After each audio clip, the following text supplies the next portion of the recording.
हेवीवियंस आज हम बात करेंगे इस वीडियो में आपके क्लास 11th का जो चैप्टर नंबर 2 है उसके आज हम बात करेंगे प्रोटिस्टा के 4th ग्रुप के बारे में जो कि है आपका स्लाइम मोल्ड, और साथ ही हम बात करेंगे प्रोटोजोआ के, क्योंकि देखिए दोनों बहुत ही छोटे टॉपिक हैं एनसीईआरटी लेवल पे, तो क्यों ना इनको एक ही वीडियो में खत्म करा जाए।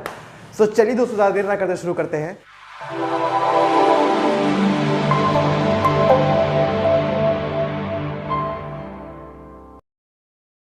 हेलो दोस्तों, मैं हूं विनय और आप देख रहे हैं मेरा यूट्यूब चैनल विनय बायोलॉजी। सो आज का हमारा टॉपिक है स्लाइम मोल्ड और प्रोटोजोन्स। तो ये दो टॉपिक है, छोटे छोटे से, ज़रा आपको टाइम नहीं लगेगा, ठीक है। तो पहला क्या है, स्लाइम मोल्ड्स। देखिए ऐसे बताऊं तो स्लाइम मोल्ड्स एक्चुअल में दो टाइप के होते हैं, cellular and non cellular, but यहाँ पर अपने को ऐसा नहीं करना, एनसीईआरटी में इसका कोई जिक्र नहीं करा गया तो हम उतना नहीं देखेंगे। तो स्लाइम मोल्ड्स की बात करें तो स्लाइम मोल्ड्स ये ऐसे प्रोटिस्टा हैं जो फंगस की तरह होते हैं। These are the fungi like protista, ठीक है।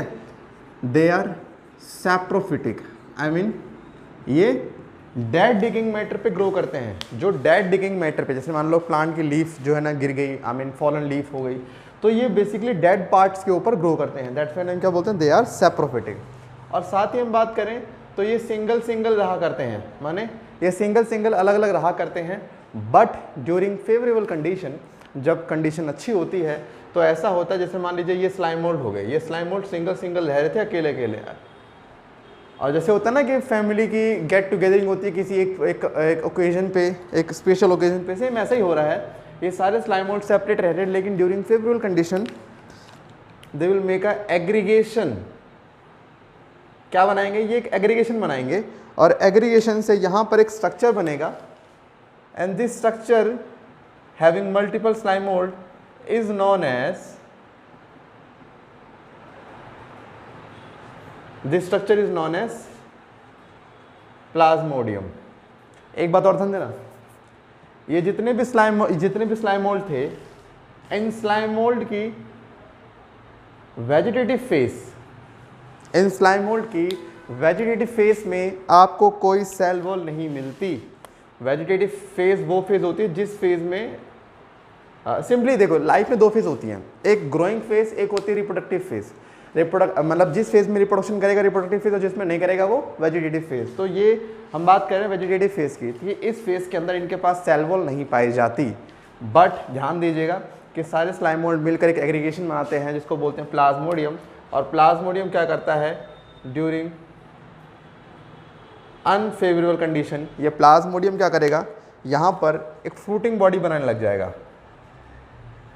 क्या बनाएगा, फ्रूटिंग बॉडी। इसको हम बोलते हैं फ्रूटिफिकेशन।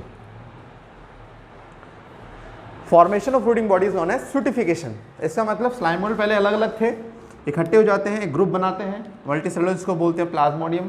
फिर वो प्लाज्मोडियम ड्यूरिंग अनफेवरेबल कंडीशन क्या बनाएगा, फ्रूटिंग बॉडी बनाएगा, और इस फ्रूटिंग बॉडी बनने को हम क्या बोलते हैं, फ्रूटिफिकेशन। अच्छा, फ्रूटिंग बॉडी क्या होता है, क्या फ्रूट्स होते हैं, नहीं, जिस स्ट्रक्चर से स्पोर रिलीज होते हैं, मतलब फंगस के जिस स्ट्रक्चर से स्पोर रिलीज होते हैं उस स्ट्रक्चर को हम फ्रूटिंग बॉडी बोलते हैं। और क्योंकि यहाँ पर आपको फ्रूटिंग बॉडी मिल रही है, दैट्स वाई ये बहुत हद तक सिमिलर माने गए थे शुरू में फंगस के, इवन आज भी माने जाते हैं। तो ये हो गए, दिस इज स्पोरेंजिया, और इसके अंदर ढेर सारे क्या बनते हैं, स्पोर बनते हैं। एक मजे की बात ध्यान देना कि इस रिप्रोडक्टिव फेज में, जब स्लाइम मोल्ड अपने रिप्रोडक्टिव फेज में है, तो इसमें जो स्पोर बना रहा है ना, इसकी स्पोर के ऊपर सेल वॉल पाई जाती है, और ये सेल वॉल किसकी बनी है, ये सेल वॉल बनी है एज यूजुअली जिसकी आप बोलते हो किसकी, सेल्यूलोज की बनी है। किसकी, सेल्यूलोज की बनी है। एंड देन जब यहाँ से ये हवा के द्वारा, माने एयर करंट के द्वारा यहाँ से ये डिस्पर्स होते हैं, तो जब ये स्पोर नीचे गिरेंगे ये बनाएंगे नए आपके स्लाइम मोल्ड, और वो स्लाइम मोल्ड सेम चीज़ आगे कंटिन्यू करते हैं। तो मैं आपको ये कहना चाहता हूँ कि इनके पास सेल वॉल नहीं होती लाइफ, लेकिन लाइफ में सिर्फ एक स्टेज में इनके पास सेल वॉल अपीयर होती है, वो होती है इनकी रिप्रोडक्टिव फेज, जब ये स्पोर वाली स्टेज आती है तब।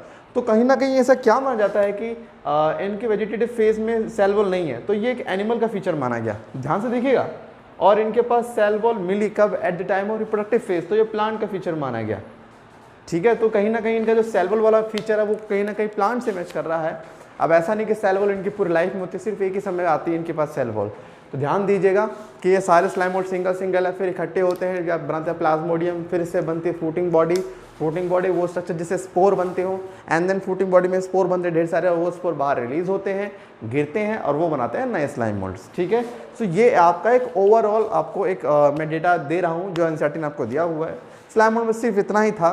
ठीक है, फंजाई लाइक प्रोटिस्टा होते हैं, सैप्रोफिटिक होते हैं, सिंगल पाए जाते हैं, लेकिन एग्रीगेशन बनाते हैं during favourable condition, but during unfavourable condition they show क्या फ्रूटिंग बॉडी, मतलब सॉरी फ्रूटिफिकेशन, जिसके अंदर फ्रूटिंग बॉडी बनती है। फ्रूटिंग बॉडी में क्या बनते हैं, स्पोर्स बनते हैं, और इनके स्पोर्स हवा के द्वारा, ध्यान दीजिए एयर करंट के द्वारा डिस्पर्स होते हैं।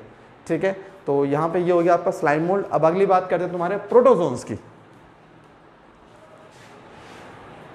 देखिए प्रोटोजोन्स बेसिकली ये तुम्हारा लास्ट ऐसा ग्रुप है प्रोटिस्टा का जो हमें पढ़ना है।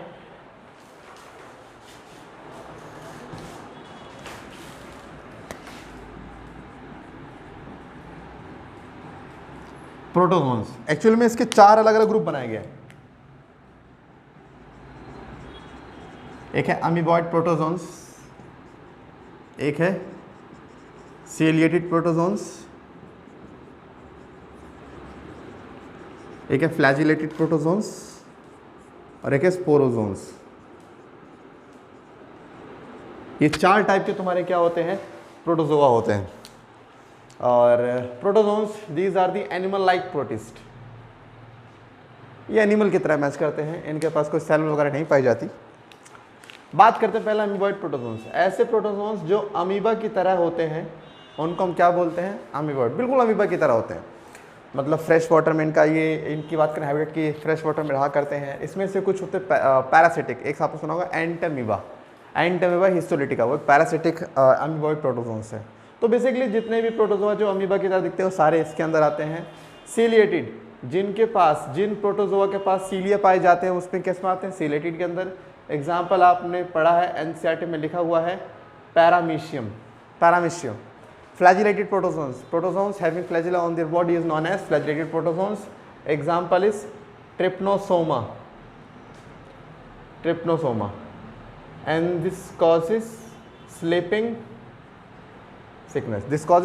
sickness. माने एक ऐसी बीमारी जिसमें इंसान को नींद नहीं आती है, जिसको आप इंसोम्निया भी बोलते हो। बट ऐसा नहीं है कि आपको नींद नहीं आ रही तो आप पे इसका अटैक हो रहा है, ऐसा नहीं है। मैं ये कह रहा हूँ जिस पर ये अटैक करता है उसे ये दिक्कत आती है। अब ऐसे जिसको ये दिक्कत आ रही है मतलब उस पर इस पर अटैक करा होगा। ये वैसे भी अफ्रीका रीजन में पाया जाता है, यहाँ तो आपको मिलता भी नहीं है। स्पोरोजोन्स की बात करें, स्पोरोजोन्स भैया जिन प्रोटोजोआ के लाइफ में इन्फेक्शियस स्पोर बनते हो, जिन प्रोटोजोआ के लाइफ में इन्फेक्शियस स्पोर बनते हो, ऐसे स्पोर बनते हो जो किसी को इन्फेक्शन कॉज कर सकते हो, तो ऐसे प्रोटोजोआ को हम बोलते हैं स्पोरोजोन्स। आई थिंक इससे बढ़िया एग्जाम्पल हमें नहीं मिलेगा कि जो मलेरिया कॉज करता है वो इसका खुद एग्जाम्पल है। कौन, प्लाज्मोडियम। अब एक बात और, ये जो प्लाज्मोडियम लिखा मैंने जो, और मैंने अभी इससे पहले लिखा था, स्पेलिंग दोनों के सेम है लेकिन दोनों का मतलब अलग अलग है। यहाँ पर ये प्लाज्मोडियम हो गया मलेरिया कॉजिंग एजेंट और ये हो गया प्रोटोजोन्स, लेकिन वो वाला प्लाज्मोडियम हो गया था aggregation of slime mould during favourable condition. तो दोनों में फ़र्क है बट स्पेलिंग दोनों की सेम है। लेकिन एग्जाम में अगर क्वेश्चन आता है तो एग्जाम में आपको हिंट दे देगा कि कौन से प्लाज्मोडियम की बात कर रहा है। लेकिन जनरली अगर आपको एग्जाम में कभी बोलता है प्लाज्मोडियम तो वो आपको इसको लेके बात करता है, मलेरिया वाले को। ठीक है, तो ये हो गया आपका सिंपल था। अमीबॉइड का अमीबा हो गया, सीलिएटेड का सीलिया वाला हो गया, पैरामीशियम फ्लैजिलेटेड वाला हो गया trypanosoma causing sleeping sickness, and sporozoans का हो गया आपका प्लाज्मोडियम जो मलेरिया कॉज करता है। सो ये था आपका फाइनली प्रोटिस्टा, ज़्यादा कुछ खास बड़ा नहीं था इसमें।